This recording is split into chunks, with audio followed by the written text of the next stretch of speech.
Hello there, everybody. This is Sam speaking. This is My Taste is Better Than Yours. And we're going to be discussing this week a topic that we've touched on somewhat, but we want to be more comprehensive about it. We're going to be understanding the Shonen Manga magazines of the industry. And as always, I'm joined by my lovely co host, Guardian Enzo. Enzo, this is one hell of a topic. Are you ready to jump into this one? Lovely. Yeah. Yes. Thank you. Nice to talk to you again. Yeah, I am. I kind of look at myself as being you're the tour guide, and I'm sort of tagging along with you on this a little bit because I know this is one of those episodes we're doing where your breadth of knowledge and depth of knowledge is certainly bigger than mine.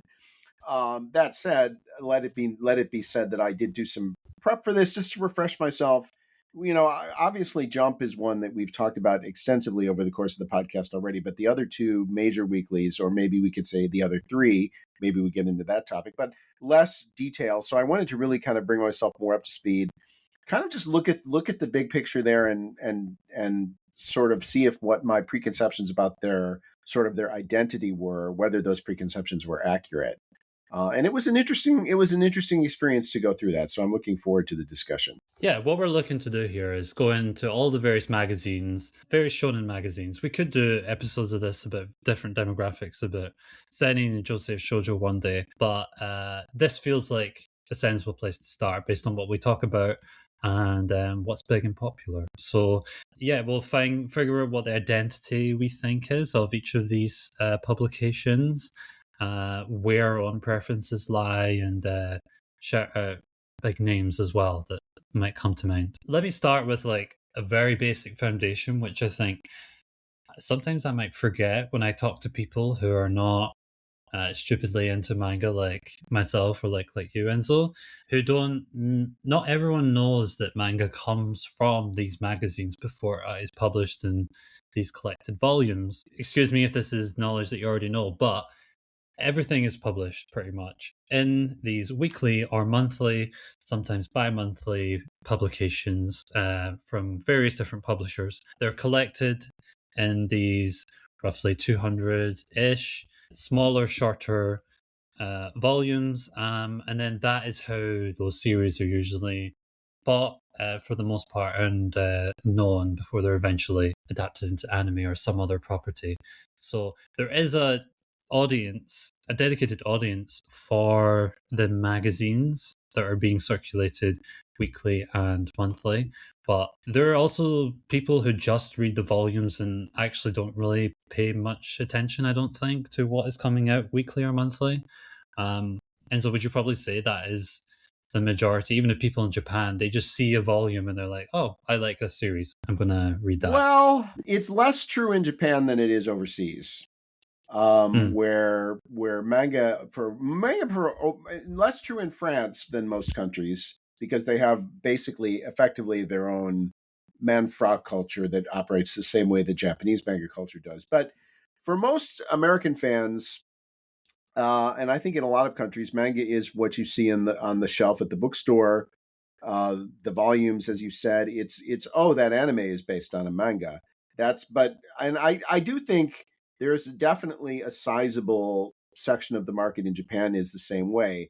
But you can walk into any bookstore, any grocery store, any convenience store, and you will see massive, massive shelves of these weekly and monthly manga publications. So there are a lot of people in this country that are following manga chapter by chapter. There's no question about it. And we should add also that a lot of them are following it digitally now. So that's definitely a huge, huge thing in Japan for yeah. sure. And for the size of these publications, they are quite cheap, as are volumes in Japan. I remember that was a big thing that stood out to me. Anytime I've gone there, I'm like, geez, it really is a different price point when you're here. Yeah, and on that topic, it's interesting you mentioned that because one of the things I've done in teaching English in Japanese schools is when you have to teach them about numbers and you have to teach them about money, so you kind of tie in a cultural lesson with a numbers lesson. And one of the things I did was to have them show them stuff and have them guess how much it costs in America as opposed to how much it costs in Japan. Like, how much does a venti frappuccino cost? How much does a Toyota Prius cost? Prius, as we say properly in America, et cetera, et cetera. And one of the things I do always is I show them a manga and have them guess, because they're always astonished at how much more expensive a volume of manga is in America than it is in Japan. They're like, oh my God, $12, 1,200 yen, $12? That's crazy. But yes, it's as you said, in Japan, I think a lot of Japanese people don't realize how cheap manga is here compared to like everywhere else. Which is part of the reason why I think a lot more people do read it. It is worth flagging, though, that manga circulation in general has gone down, at least in the physical sense. Yes. Like you've touched on, we don't have the exact numbers for these things because we don't have that level of transparency on digital side of things. But I would say it's not that people are reading manga less, it's just the way that they're reading it is shifting. So there are definitely publications where I wouldn't be shocked if it's much more people reading it digitally than physical. But there are a couple which I still have that that hold on the physical market for sure. First of which, I can jump into it, is Weekly Shonen Jump. It makes sense to start here. This is one of the 4 weekly shonen magazines that are currently being published, and it's the biggest one. It's the one people, even if they're just an anime fan or they're a bit of a casual, they don't really know the ins and outs of the industry, they kind of know the concept of Jump, what Jump is, or they've heard people talk about it. More often than not, it is the home for a lot of the very big titles that end up being these like cultural, they reach the culture on a much larger level. Funnily enough, it is one of the later magazines that started. It didn't start until 1968, which was after Weekly Shonen Magazine and Weekly Shonen Sunday, its contemporaries and rivals. And it wasn't until the 80s that it eventually overtook them. So believe it or not, there was a time in its history where Weekly Shonen Jump was the underdog, and it's the younger sibling of the three. Ever since then, it had the golden age of the 80s, so you'd think in series like Dragon Ball, Fist of the North Star, JoJo's Bizarre Adventure, Saint Seiya, where it had like this chokehold on the industry. The idea of what shonen manga is, it blew up to extreme levels. Go into the 90s as well, you've got even more massive series. You've got Slam Dunk, which is crazy.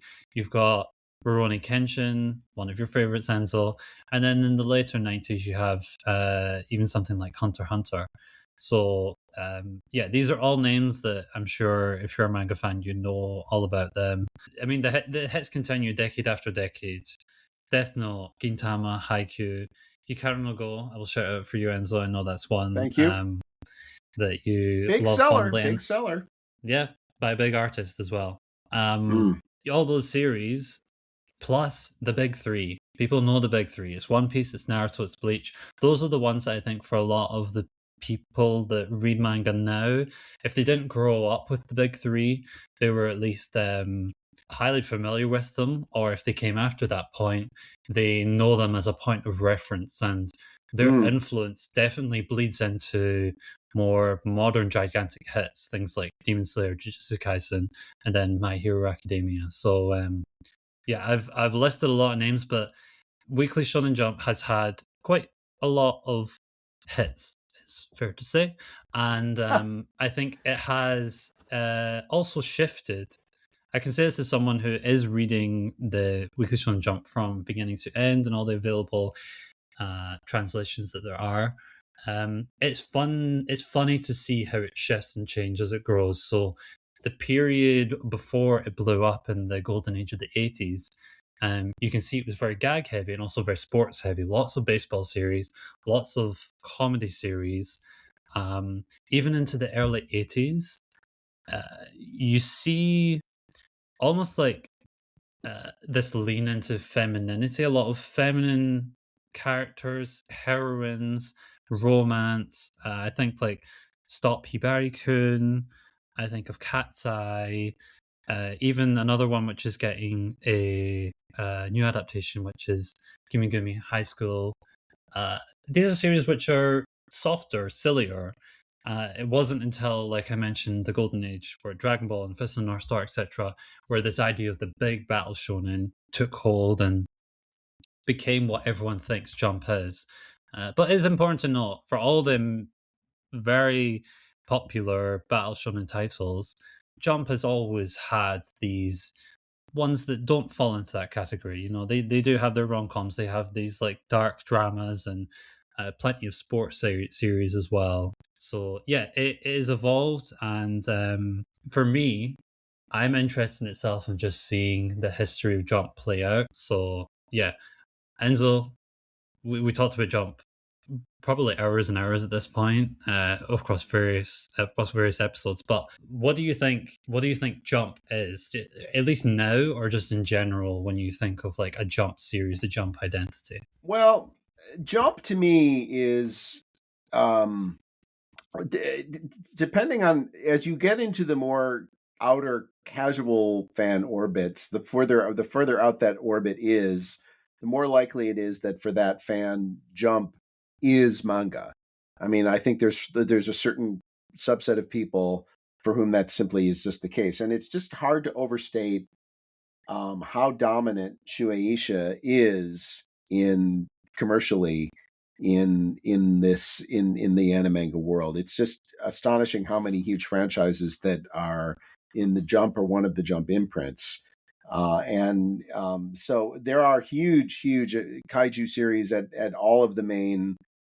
Well, I don't know if there's a kaiju at it. We'll get to Akita Shonen, but there are other kaiju for sure. There are non-shonen kaiju, but the odds of it being a Jump series, a Shueisha series, are higher.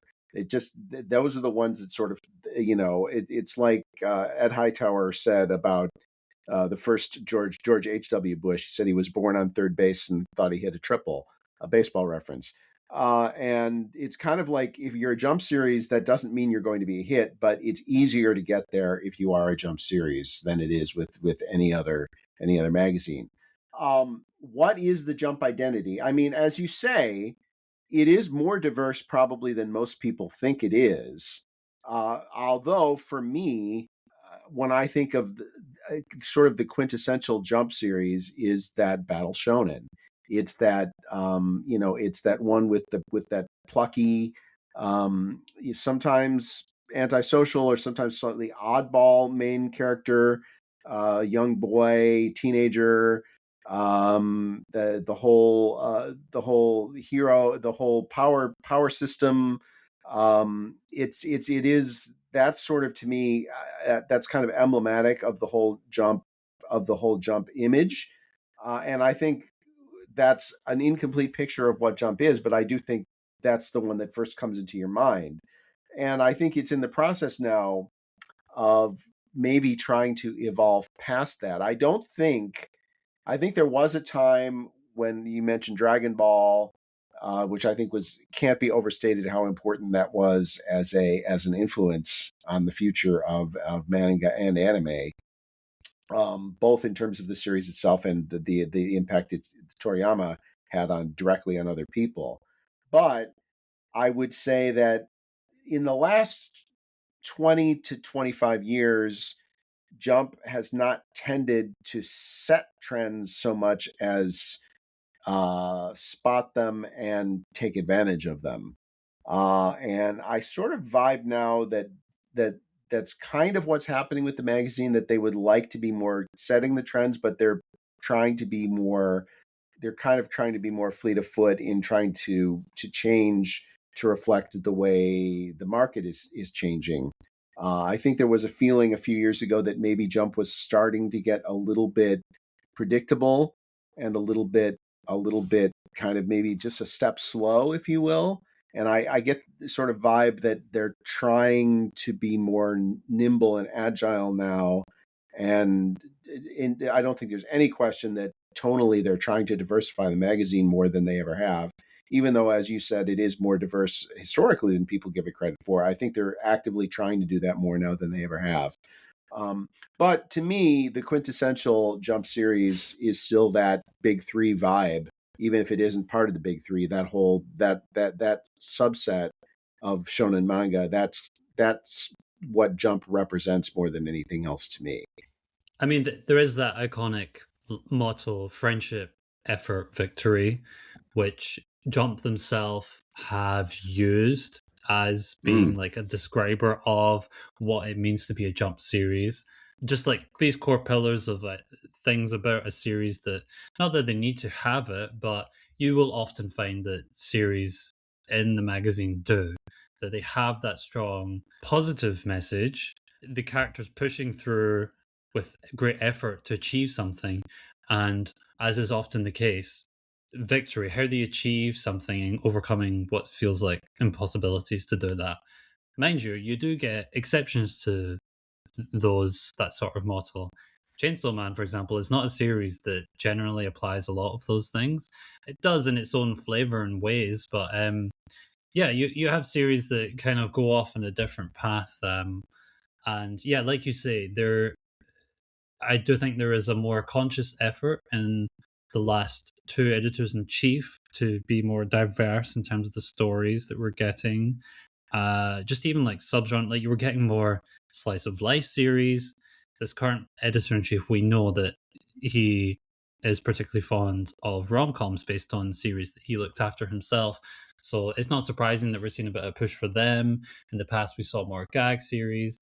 If anyone is familiar, there was a big push for Exorcist titles, definitely Mm. after the boost that you saw from Demon Slayer and Jujutsu Kaisen, and some of them are sticking around. So yeah, and Enzo and I did pick the two like big upcoming titles in the manga industry that would be Kagurabachi and Ichi the Witch, which are both battle shonen. They were both battle titles from Weekly Shonen Jump. So there you go. Yep. It seems like they're still at the top of the game and they're still defining, or at least um, they're meeting that expectation of what is the industry standard and expectation. Yes, that's a Jump title. Okay, so for Jump then, Enzo, we talked about Jump in so many different ways. I think I already know what your number one Jump series is, but if you could say like your top 3 to 5 Jump series in their entire history, what series come to mind for you first? Hunter x Hunter. Indeed. Rurouni Kenshin. Hunter x Hunter, Rurouni Kenshin, My Hero Academia. Those are the three that kind of leap immediately to mind for me, to be honest.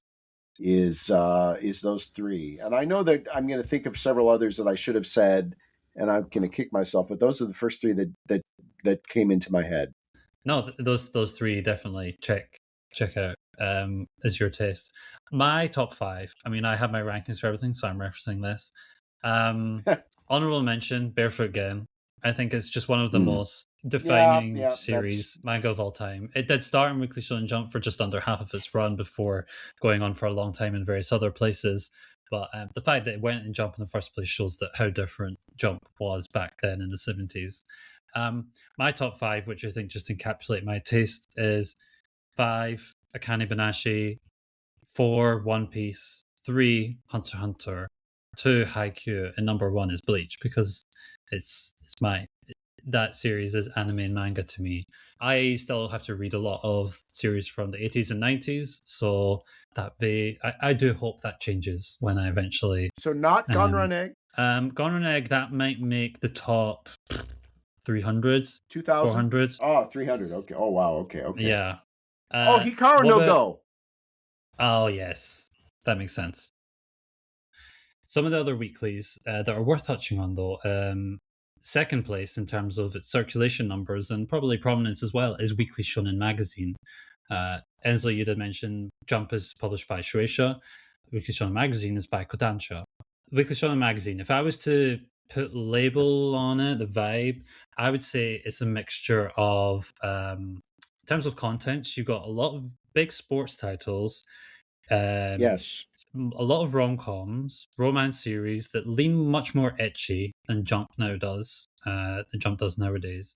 But they have their fair share of battle titles and definitely some iconic series in the 70s and 80s, which you would expect because they were the top magazine for that time before Jump kicked them off that spot. But another thing that I always think of with Weekly Shonen Magazine is scantily clad bikini model girls with big boobs on the covers. Yep. Akamatsu So Ken and Fairy Tale and yeah.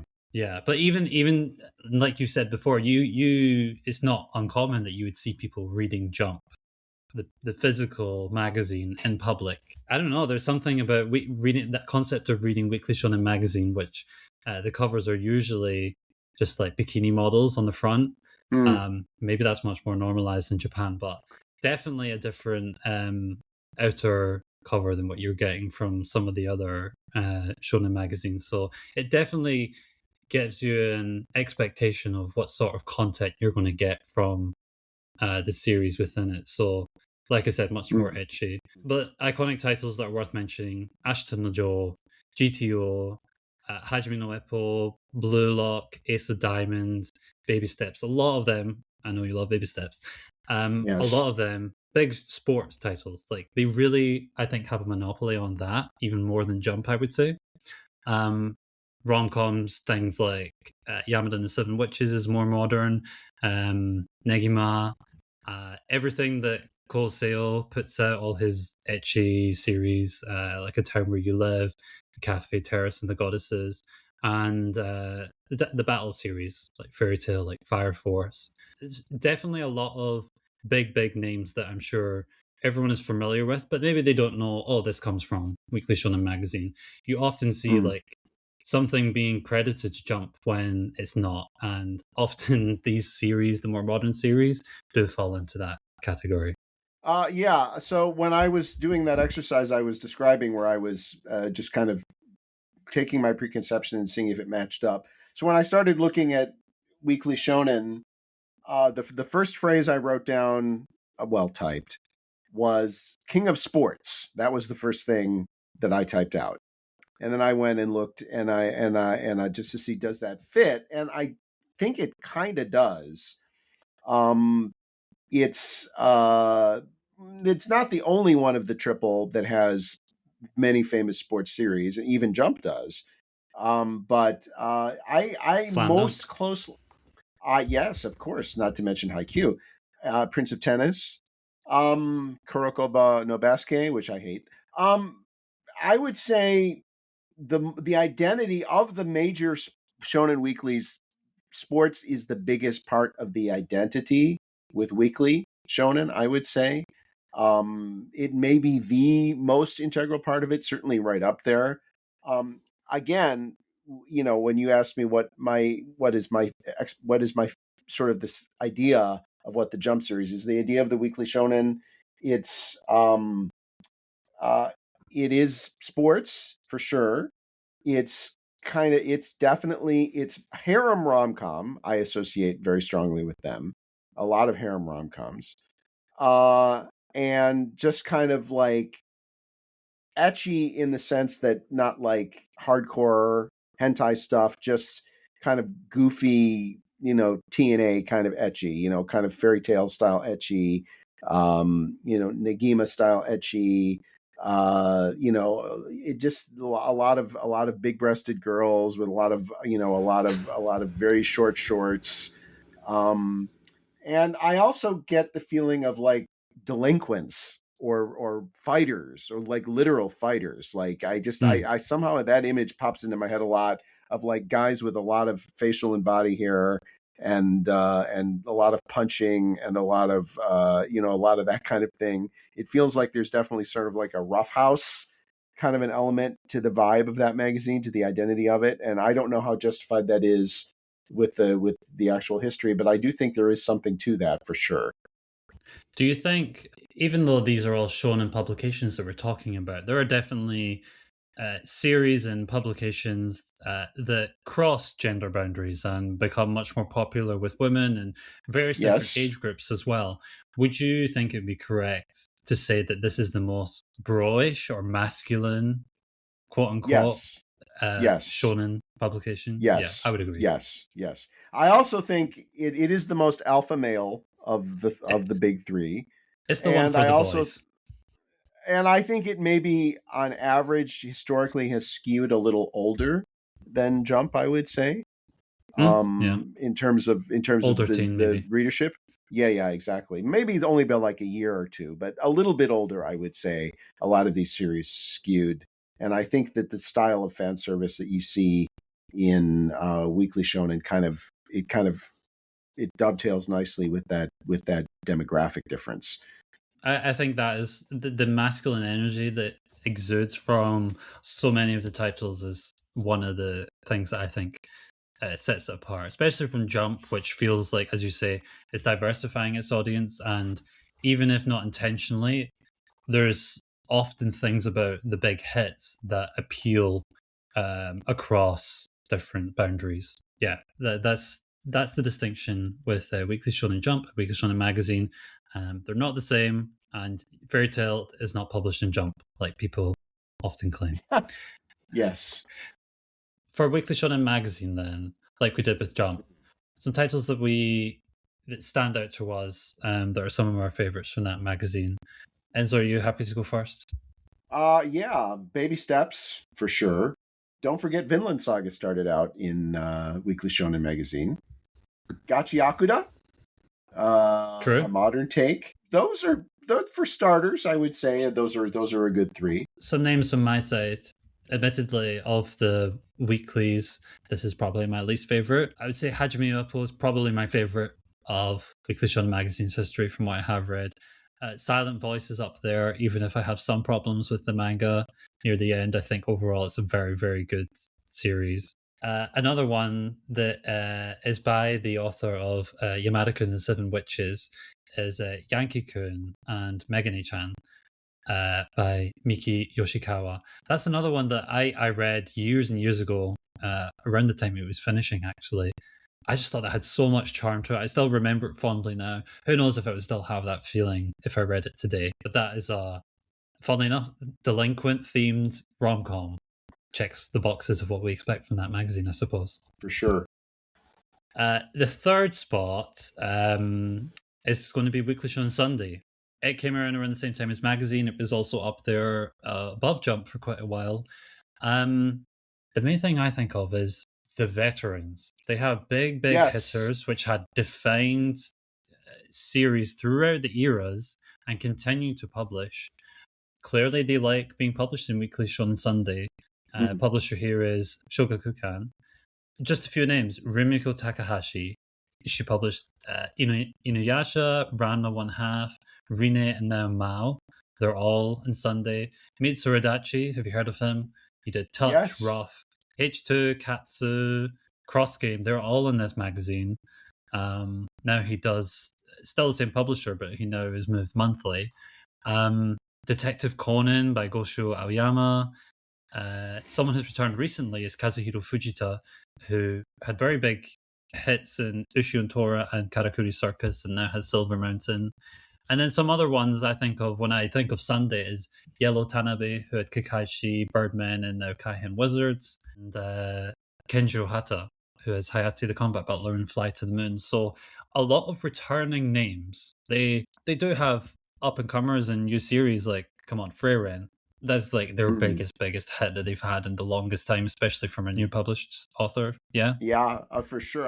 But among the heavy hitters, I have to say there's an oversight there in your rundown is Mitsuda Takoya, of the major, all of the two major series, which are big time sports manga, among the biggest of all time. Yeah. So again, there's a lot of sports titles here. There's a lot of like battle titles as well. I would say there's a lot of fantasy series that you get here in Sunday. So yeah, Sunday is in a weird spot because it is actually lowering its circulation faster than I believe the other ones. It's a bit lower in performance level, but I don't think that's necessarily indicative of the quality of the titles that are being published. I think there is a great selection of series that have ran throughout its history and that are still running. That, like for example, Freyren. That is good that they have Freyren. Right now, they're at a stage where you often see Detective Conan and Freyren on the cover together. Those are their big two of their respective magazine, if you want to put it that way. So that's the healthiest new addition that they have. But yeah, the veterans, that's what I think of with Weekly Shonen Sunday. Yeah, for sure. Well, the first thing I wrote here was King of Baseball. That's what the first thing I wrote with Shonen Sunday, because you have Major and Major Second, and then you have Adachi, and those are really, I think, the two pillars of baseball manga. Going back 40, 50 years, and so I do absolutely think that this magazine is the go-to baseball manga magazine. I think personally that what stamps this magazine is this is the personality driven magazine of the three. This is the one that the driving force is the larger than life creators who have their own brand basically. And this is the home of the titans of manga, of Adachi, of Rumiko, of Mitsuda, of with Conan and all that, Aoyama. I mean, these are huge names in manga history, and I think that the reason that Weekly Shonen Sunday's sales maybe have gone down a little bit faster than the other two of the big three or four is because those giants are still giants, but they're not commercially as giant as they were. Major Second sells great. It doesn't sell as well as Major. Mix sells great. It doesn't sell as well as Cross Game or Touch. Rumiko, Rine, and Mao, they sell very well. They don't sell like Inuyasha or Ranma One Half did. And I mean, the one exception to that is probably Conan, which is kind of like it's kind of just a mutant. It just never seems to go anywhere. Because every generation of children grows up on Conan in Japan, including the ones we have now. But I do think that's the reason that their sales have gone down more, is because they're more dependent on a small select group of hugely influential mangaka, and those people are not as commercially powerful as they were 20 years ago. They're still all successful, but not like they were. And the way you describe, I 100% agree. It's almost like a complete flip from the model of which Jump operates. So many of the Jump authors are anonymous. You don't really know who they are. You know their name. But then when you list those people, Rumiko, Adachi, Aoyama, like even more, those are like household names that different generations will know about. They will have some reference of influence of what series they read at what certain time of their life. And those are people who have faces and identities, and people. It feels like you know them. Whereas Jump, that anonymity is just like part of the industry for them. Let me just say that that's why when Jump tried to poach Wakui Ken, Tokyo Revengers, that felt like a misstep for them. It didn't feel like a Jump thing to do, and it blew up in their face. And I think I think that might be part of the reason, because they were going against their core brand, their core identity. It's not about going out and finding the star mangaka. That's not what they do. And I think the difference with Shonen Sunday as opposed to the other two is the mangaka is the most important thing there. Whereas with Weekly, and especially with Jump, the manga is the most important thing. The mangaka is second. You think Bleach, you think One Piece, you think My Hero Academia, you think Haikyuu. The authors, most people now know who they are, but they're not personalities. They're not the identity of those series. With Shonen Sunday, you have a lot of mangaka who have a lot of series which reflect that mangaka's personality. They have a recognizable style, a familiarity that people like, and they kind of keep reinventing it and repurposing it, unless they're Aoyama, in which case they just keep doing the same series itself. But which of course you have with One Piece too, but that's an exception in the Jump family. It's the Titans, it's the mangaka. They drive the engine. They're the gasoline. I mean, yeah, there's so many big mangaka from Jump where we don't really even know their gender of technically, officially. People can figure it out in some ways. Yeah, and then the other way that Jump is so different, Sunday I feel is more invested in the creator and these legacy titles of these people who are still within the magazine. At the same time, they kind of have a habit of clinging on to titles that if it wasn't Jump, that would have been axed. Like that would have been long gone. Their threshold of what they allow to continue to keep running is a lot lower. So yeah, it's just a different like mindset and approach, I suppose. Jump is always looking for the next big thing, and as is often the case, the next big thing sometimes comes from the person you least expect it, as opposed to a tried and true name that you can expect like a reliable hit from. But that doesn't necessarily mean it's going to be the next big thing. Right. And I also think, if I may be so bold, I think Jump has too quick a hook. I think they hurt themselves by hooking series too fast. And not only because they might potentially be sometimes missing out on something that could have eventually turned out to be very successful, which I do think they do, but they also don't allow authors to grow series at their own pace because everyone is worried about, geez, I know this has to make a big splash in 20 chapters or I'm history.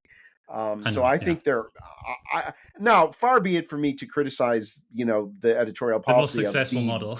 Yes, but I do think I do think they hurt. I think they could be even better if they weren't such a hair trigger, cancellation machine, and if they had a little bit more of the patience that you described with Shonen Sunday. I see that as well, especially in the fact that all these big Jump titles, their first arcs very rarely are the best. Even in the series that I love, probably the series you love as well, you can feel it that they get that point of they can survive. Okay, I'm safe now. Now I can develop into the series that I need to be. Whereas they're kind of front heavy in a way that maybe sometimes doesn't really represent what the true series eventually becomes, versus something like Sunday, which maybe is more laid back. For example, Kaihen Wizards by Yellow Tanabe. To me, that was a little bit too laid back in trying to find a hook, and eventually I stopped reading it because I was waiting for something more to happen and it wasn't coming. So yeah, very different approaches, but both produce some great titles. Funnily enough, quite a few of these series that I have at the top of my list for this magazine are those big names that we've mentioned. I think Touch and Cross Game are up there, definitely. Didn't mention it, I don't believe, but Magi, the Labyrinth of Magic, I think that's a very good battle shonen. B Blues, that's another sports series that finished a couple of years ago that I was quite fond of. 49 volumes, wow, that really went on for a while. And then I'd probably wrap up with something like Kakaishi. That's another one of the series that I got into early in my manga reading. Probably my favorite of Yellow Tanabe's, and the reason why I tried to give Kaihen Wizards a go, but maybe I will, and maybe I will again at some point. I think Kakaishi is very, very good. What about you, Enzo? A lot in this one. Cross Game, number 1. Touch, Inuyasha. B Blues is great. I agree. Extremely underrated. I would say, boy, that's a tough one. I mean, Major for sure. Major and Major Second. I love both Major and Major Second. Yeah, boy, there's a lot of these. There's a lot with Sunday, but that's like 6, so I'll leave it at that.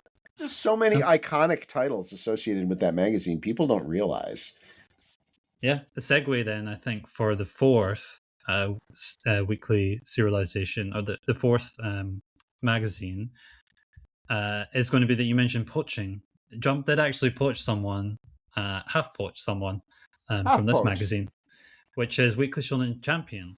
Now, we say this is the fourth one, but technically, this is now the third best performing magazine. Yes, technically, Weekly Shonen Champion is outperforming Sunday. It's and I would say it seems in the past like 5 or 10 years, it's risen in relevance and how more prominent it is.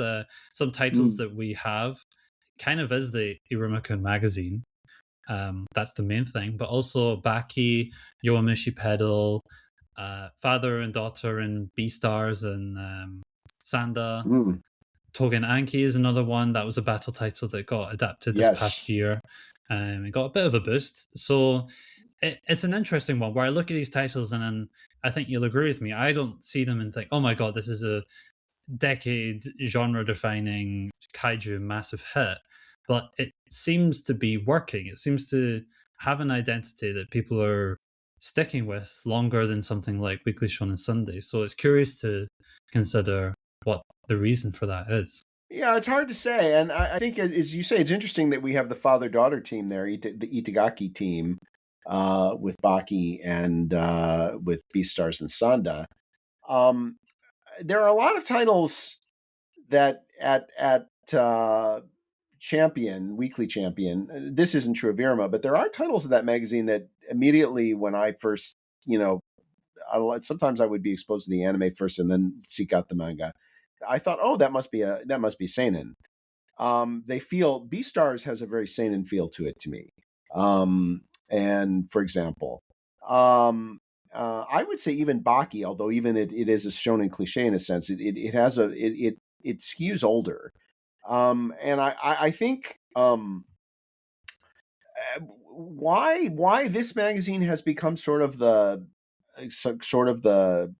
dark horse, why successful, because I think it's very free. It doesn't have anything where you feel like it has to conform to a particular template in order to be in that magazine. It sort of can be almost anything. What can you find to me that is strongly complementary between Irma and Baki and Togen Anki?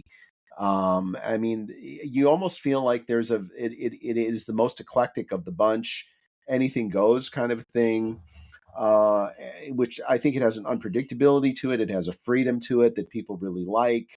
I also think Irma, while we've had this conversation before, and agreed, it's not quite a kaiju. It doesn't quite meet that definition.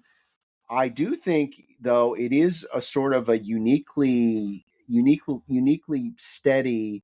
It is the tortoise in the race with the hare. It just keeps doing what it does. It just keeps plugging. It's successful. It keeps generating new seasons of anime. It generates spin-offs. It's very demographically has a wide reach. A lot of girls like it. A lot of guys like it. It just is one of those series that kind of hits a wide range. It really does what it does. And it has a very unhurried pacing to it. It has a very relaxed kind of way of letting the characters just sort of have fun and be themselves. And I think that vibe kind of suits. It kind of suits Champion. It has a very kind of free form, let people do what they do. You never, there's no sense of like we have to look a certain way, we have to sound a certain way. It just kind of everything is what it is, and that's cool.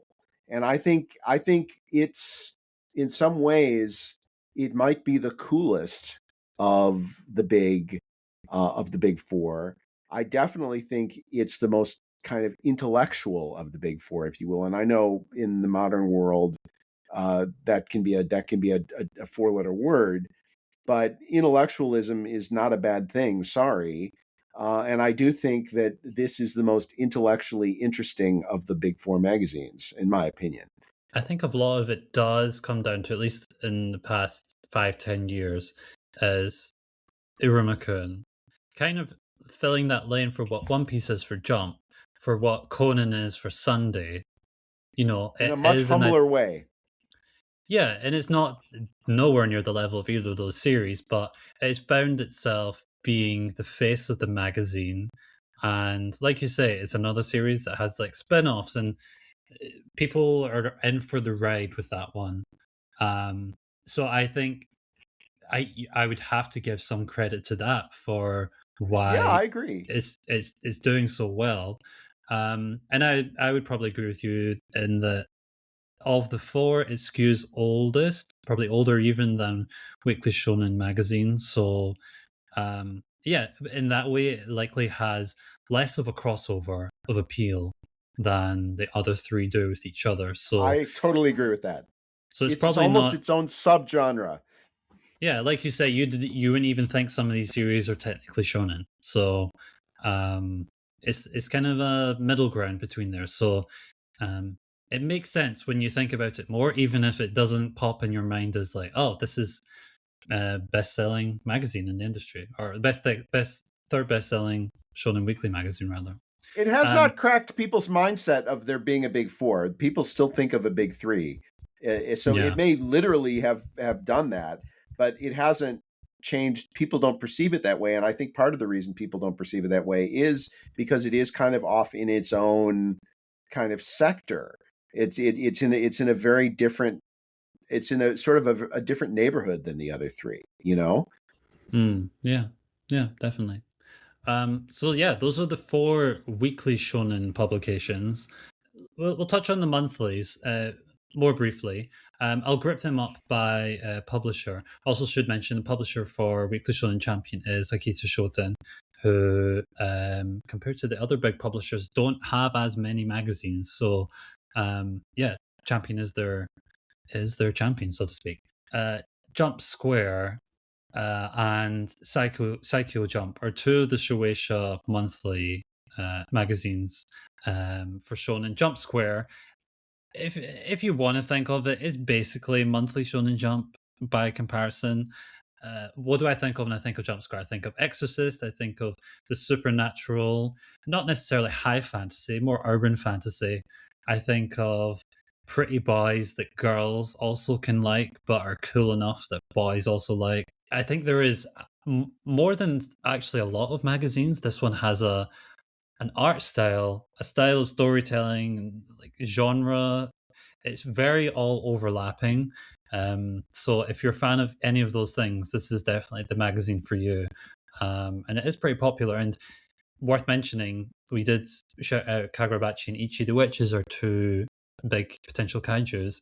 And our second picks were both Jump Square titles, which were Gokurakugai and Phantom Busters, which, fair to say, also hit all of those descriptors that I've just said. So, in comparison, Saikyo Jump is like just a spin-off for other Jump publications. Has a much more like cutesy slice of life, chibi vibes. You have basically just these B stories for big franchises that might even just skew younger even than Jump does itself. So, yeah, it's not a magazine that people, I think, talk about much, but that's probably just because the people who are reading it are too young to be talking about it online at the same levels that these other ones are. So Pretty Boys is definitely one of the things I think of with Jump Square. yeah, Also as being the new home of Kenshin, which is one of its big selling titles. Let's not forget. The Hokkaido arc, when it's not on hiatus, is that's a 6-figure seller every is Kenshin not a pretty issue. boy? Yes, he is, but he doesn't. He looks like one, but he doesn't fit the character profile so much, I don't think.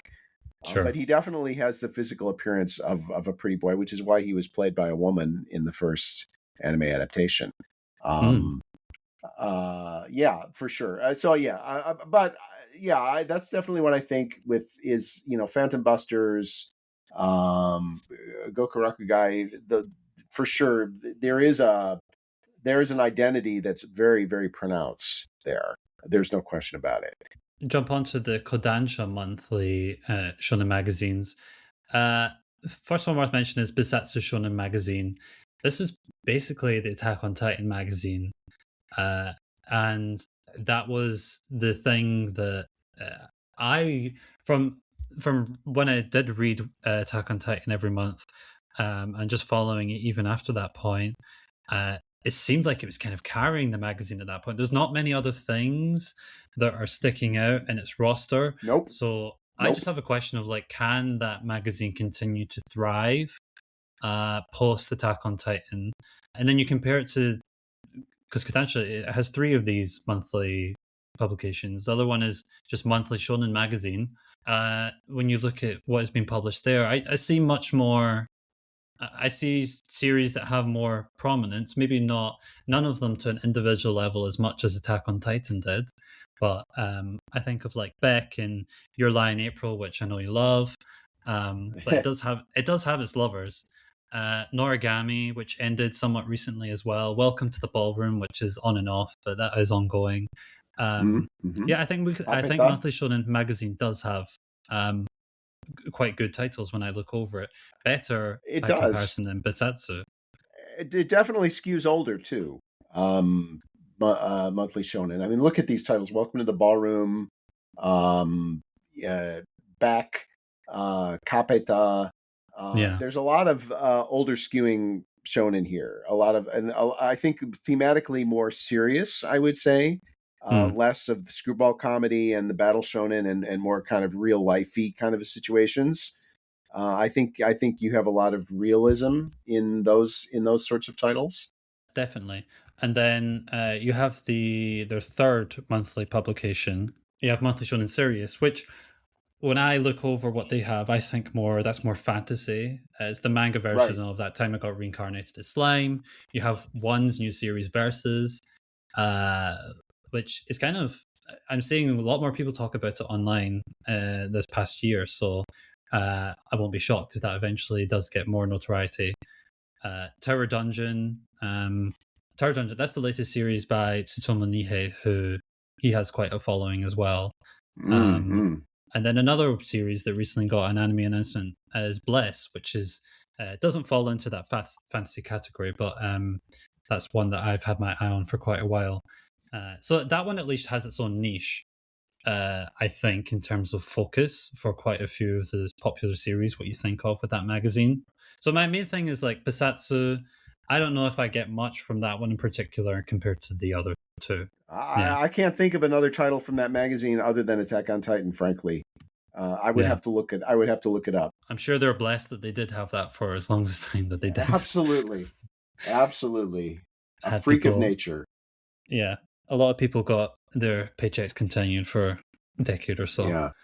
And then the other third publication with their monthly titles is Shokugukan, which have Gessan, also known as Monthly Shonen Sunday, and their Shonen Sunday S.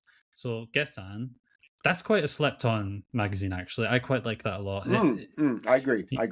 Teasing Master Taki, that was there. Dorohedoro, that was there. And Die Dark by the same author is also being published. Mix, so Adachi has moved over to monthly. That's true. And then it has other big ones like Azamanga Daio, various others. It's in the name. It is called Gessan, but it basically is Monthly Shonen Sunday, so it extends, I think, probably a lot of the approach from that magazine to this one. Whereas Super, I don't think it has many hits outside of Japan. The biggest one that I can really think of is Alice in Borderland, which has a big live action adaptation. But otherwise, I don't think a lot of titles from that magazine really reach us in the same way. So, but yeah, all of these monthly magazines, I would say probably like Jump Square and even Gessan are probably my personal favorites. I mean, I would say Shonen, monthly Shonen Sunday, as you said, I think of series that I think about the signature style of the mangaka is the first thing I think of. Sort of a timelessness to it too. So it very much does continue that same vibe. Of those, I would say probably my favorite is, I would say maybe Gessan, actually. That's had a lot of series that I really liked. I will have to give a shout out to S, though. They did have the great Yagami-kun Doesn't Have Any Friends that ran in S. It wasn't a huge hit, but it was very successful. And you know how much I love that one. We did a whole episode on it. So link in description. Another Square Enix. They have Monthly Shonen Gangan, GFantasy, and Gangan Joker. Sometimes in my head, I kind of fuse these as one entity, but I think they are a little bit different. Gangan is the Full Metal Alchemist magazine, but it's also the Soul Meter magazine. I know they did Barakamon as well, which in manga form you like, anime less so. Less so. And then they had manga adaptations of other titles like A Certain Magical Index, which is a light novel, and Seiri no Moribito. Has anyone heard of that? Anyone like that series? Could be. Its manga version, which is admittedly quite short, did run there as well. So yeah, for me, when I think of GFantasy, that is a magazine. You might agree with me. That has a lane, not necessarily Absolutely. not the same lane as Jump Square has, but Absolutely. in the same way, it's very like all of these. It makes sense why they're in this magazine together. Black Butler, Hanako-kun, Pandora Hearts. There are others. I mean, I think Tokyo Aliens. Yeah, I think there are quite a few titles that you're fond of here. Absolutely. I'm the first thing that kind of comes to my mind with Gangan is quality. And I know that's kind of a nebulous thing, but there are a shit ton of good titles in the various Gangan imprints. Really good stuff. And even stuff like the High Score Girl ran in Gangan. There's just a really smart, alternative. Alternative is a good word, actually, for Gangan. Quality, smart, alternative, just kind of a whole I think the whole Gangan imprint has a lane, and it's built around that, just like really, really the critical darlings, really smart series, kind of edgy comedy, character driven. So many, I think almost all these series are very strongly character driven. Monthly Gangan, as you said, they're kind of famous because of a lot of big anime titles like Full Metal Alchemist and such. But GFantasy is definitely one that stands out there because that lane is very, very, very clearly, that is a magazine where I don't know the demographics, but I would be stunned if that magazine is not read by more girls than guys. I was going to say, is it too simplistic to say this is the Shonen magazine for girls? No, it is absolutely the Shonen magazine for girls. Pandora Hearts, I don't know if you mentioned that. I don't remember if you mentioned it, but that was one of their big pioneering titles. Yeah. And Nabari no O, very, very popular with girls. But then they're the two modern pillars of that magazine, which are serious pillars, near kaiju, really, Black Butler and Toilet Bound Hanako-kun. Actually, Hanako-kun is now the signature top-selling title of GFantasy. Oh, really? Yeah, it outsells Black Butler now. And then Tokyo Aliens, which I keep telling people, I keep mentioning it, it's the number 3 seller. And when that one gets an anime, everyone is just mystified that has not gotten an anime. I don't think anyone understands the reason why. When it finally does, I'm telling you, that has a chance to really, really be big. I picked it as an next big thing for a reason. I'm stunned it hasn't gotten an anime by now. I don't understand why it hasn't gotten an anime by now. But it fits very much with that GFantasy, sensitive guys having relationships with each other. There's a lot of that there's a lot of like sensitive guys in touch with their feelings. And Horimiya, a straight up romance, for sure. I mean, I guess it's technically a rom-com, but it's really a romance series. I don't even know that I put the com in the title of that. It's a romance. I mean, if I looking at the total lineup of the Gangan series, of the Gangan monthlies, and say how many of these are good, I think they bat a very high average. I'm sorry, I know it's cricket over there, but baseball, we talk about batting average. They do very well. They have a very high batting average in terms of having good quality series, and have for quite a few years, in my opinion. Gangan Joker, we have to talk about Gangan Joker because that has Vanitas, which is by the Pandora Hearts author, which is gotten very popular. A manga we talked about in another episode. The Girl I Like Forgot Her Glasses. And one of my favorites, My Clueless First Friend, which is a great series. Yeah. So, yep. I think often is the case, especially with GFantasy, but quite a lot of these Square Enix magazines, all the things you describe plus pretty artwork. Yeah, for It's sure. like, yeah. Pretty I would boys, say but pretty artwork. looking over Gangan Joker, I think definitely feels more shonen, classic shonen, I should say, like Kakaguri and Akame ga Kill. Yeah. So yeah, that's somewhere between. With all three of these Square Enix magazines, I can see they have their own lane. But I do agree there are a lot of titles here that people are familiar with and know, but they might not even know where they come from. Yes, Uh, exactly. Final part of this discussion, then we've wrapped up on the weeklies and the monthlies. There is a whole other new subsect of the industry, which is web publications. There are various right now, like Jump Plus, Manga Cross, Champion Cross. It's hard to really pinpoint, but I wouldn't be surprised if so many, especially in Japan, so many more people are actually reading these than what we would expect. In the age now where digital consumption of manga is becoming the most prominent way to get those series. These series, which primarily are that, and then have their physical volumes coming out after, I think it taps into a different audience.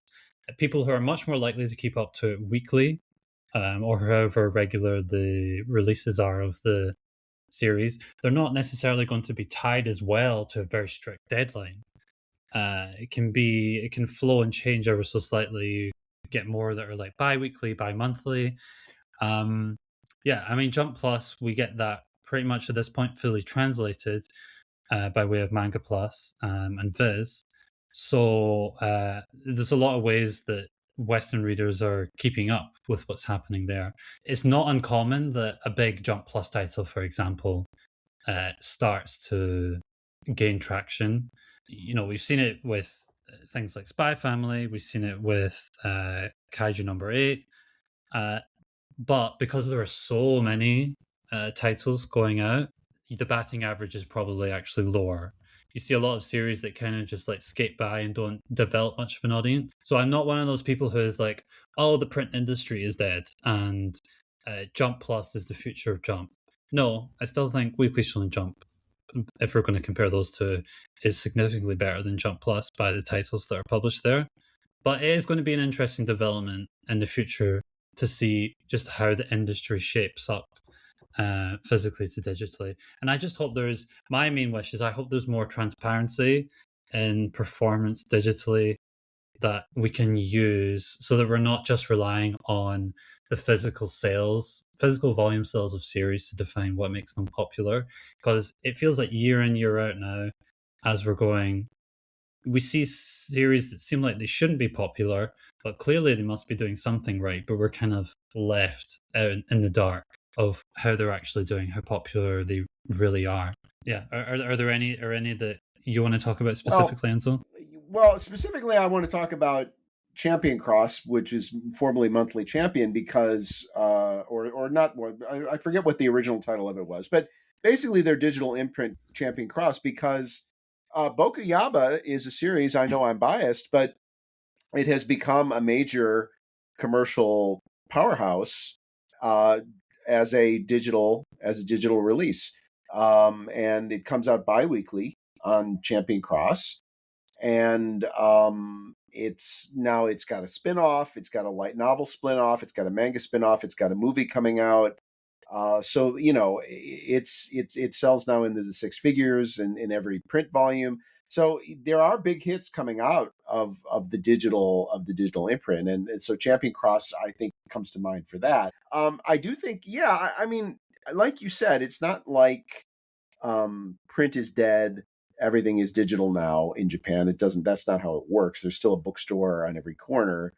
And these things still sell tremendous numbers. But we are seeing, as you referenced earlier, there's some decline in print numbers and print circulation, and the reason that is because the digital side of it is blowing up, and it's inevitable. It's going to happen. Embrace it. I read my manga digitally now. That didn't used to be the case. Yeah, me too. Our friend Princess Usagi, who co-hosted one of our episodes, she mocks me for that. She derides me for it. She's a hardcore print person. She goes out and she buys manga and she reads manga at home. And critically, she has to store her manga at home too, and they take up space. And I like the portability of consuming manga digitally. I have to be honest. I still do love the feeling of having a book in my hand, and I still do that too. But I think I don't think this is a bad thing for manga. I think it's just embracing another way to get people reading, and that's a good thing. And the more people are reading manga, the better it is. And I don't care that much how they're doing it. And in a country like Japan, which is conservative and traditional, they're gonna cling on to the print industry much longer than I feel like some other countries will. So if there still is Japan and there still France. is there's still going to be a sizable amount, and you see it in things like Jump. That's way ahead of its competitors, but Jump is still going to have a physical presence for quite a while now. So yeah, it's just going to be more curious to see how it does evolve and adapt. I do think a lot of people are reading manga on their phones now. I'm not quite at that level. I stick with my iPad.